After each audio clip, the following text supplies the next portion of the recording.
नमस्कार मित्रों। मैं जिस घटना का जिक्र कर रहा हूँ कि अमृता प्रीतम प्रख्यात लेखिका, आप सब जानते हैं, उनके नाम से मुझे बताने की ज़रूरत नहीं है। अमृता प्रीतम ने पहले पहल, क्योंकि लाहौर से एक लगाव था उसे, उस शहर की गलियों से, उस शहर के माहौल से, वहाँ की बुक शॉप से, वहाँ की शाम की जो पंजाबी संस्कृति है उससे लगाव था, अपने ढंग का लगाव था। उसने फैसला कर लिया कि लोग बेशक छोड़ कर जाएँ, मैं तो यहाँ इस लाहौर की गलियों को छोड़कर मैं नहीं जाऊंगी। मैं यहीं पर, जिस धरती पर मैं पैदा हुई हूँ, वही अपने प्राण दूंगी।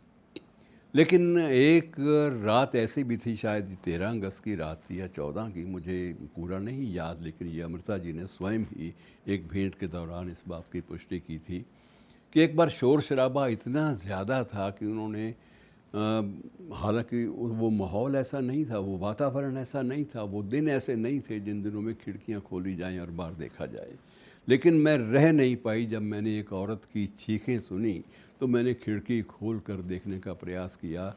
और मुझे जब ये नज़र आया कि एक महिला को, एक स्त्री को सरे बाज़ार के बीच निर्वस्त्र करके उससे छेड़छाड़ करने का प्रयास किया जा रहा है और उसके जगह जगह से उसको खरोंचा जा रहा है, तो मेरे मन में इतनी हिकारत वहाँ के माहौल के बारे में आ गई कि इस माहौल में जहाँ महिला की एक बेबस महिला की इतनी ज़्यादा अपमानजनक स्थिति आ जाए, इतनी ज़्यादा अपमान, वो चीखे जा रही है लेकिन उसकी चीखों के प्रत्युत्तर में कोई भी आवाज़ देने को या कोई उसे बचाने के लिए नहीं आता, तो उस वक्त मैंने निर्णय ले लिया कि मैं ऐसे देश में या ऐसे शहर में बिल्कुल नहीं रहूँगी।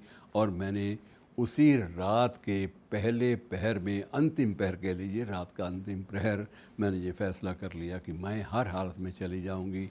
मैंने एक पारिवारिक मित्र को संदेश भेजा कि किसी भी तरह से मुझे लाहौर स्टेशन पर पहुंचाओ, क्योंकि वहाँ से जो ट्रेनें जा रही हैं, मैं वहाँ ज़िंदा रहूं उन गाड़ियों में, उन रेल गाड़ियों में। मैं बेशक एक लाश की शक्ल ले लूँ, लेकिन मैं ये शहर छोड़कर जाना चाहूँगी। और वो नगर छोड़कर रात के अंतिम प्रहर में अमृता वहाँ से निकलती हैं। और जब वो बकायदा ट्रेन में बैठ जाती हैं, उस ट्रेन में जो लाहौर से दिल्ली जा रही है, बहुत बुरा हाल, अटे पड़े हैं डिब्बे, छतों पर लोग बैठे हुए हैं, और वहाँ किसी तरह से घुसने में वो सफल हो जाती हैं ट्रेन के अंदर, रेल के अंदर। तो वहाँ इतनी ज़्यादा हताश होती हैं कि उस वक्त वो पूरी तरह से रो भी नहीं पा रही। चेहरे पे दहशत भी है और चेहरे पे एक आक्रोश भी है, गुस्सा भी है। और उस गुस्से आक्रोश के माहौल में अमृता को कुछ नहीं सूझता। एक कोने में एक कागज़ का टुकड़ा पड़ा हुआ है और कागज़ के टुकड़े पर वो लपकती है और कागज़ के टुकड़े को बिल्कुल अपनी जांघ पर रख कर एक किसी भी भले व्यक्ति से, जो दूसरा यात्री था, उससे उसका पेन मांगती है और उसका जो कलम है वो मांग कर उस पर जल्दी जल्दी से कुछ एक अपने भावों की अभिव्यक्ति करती है।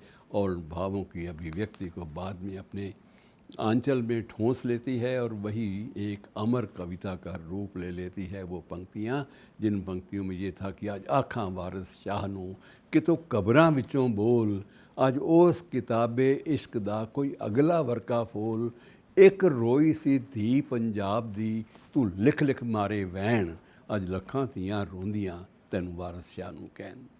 मतलब एक ऐसी कविता, एक अमर कविता जिस माहौल में पैदा हुई, वो माहौल बड़ा विभत्स था, डराने वाला था मित्रों। बहरहाल ये चर्चाओं का क्रम अगस्त के महीने में हम लोग प्रयास करेंगे कि इन पर जितना भी विश्लेषण हो सके, जितनी प्रामाणिक प्रस्तुति हो सके वो दी जाए, वो आपके साथ बांटी जाए जानकारी। अच्छा लगेगा कि दुख के जो क्षण हैं उनको आपस में बांटना, उन लम्हों को बांटना भी बहुत ज़रूरी होता है। धन्यवाद।